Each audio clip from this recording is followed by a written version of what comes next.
বৃহস্পতিবার পবিত্র রাতে কেউ যদি এই দোয়াটি 100 বার পড়ে কোনদিন পৃথিবীর কোনো মানুষের কাছে তার হাত পাততে হবে না।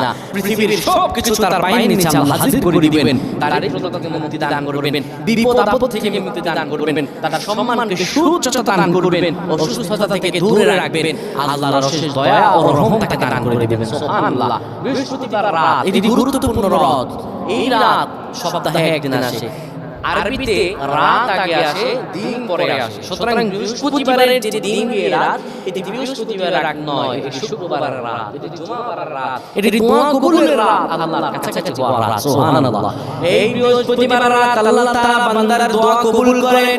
কেউ যদি বৃহস্পতিবার রাতে ঈশা নামাজের পরে পবিত্র হয়ে ইয়া হাইয়ু ইয়া হাইয়ু ইয়া হাইয়ু ইয়া রাফিউ ইয়া রাফিউ ইয়া রাফিউ এই দোয়াগুলো পড়তে পারে 100 বার, আল্লাহ রাব্বুল আলামিন তার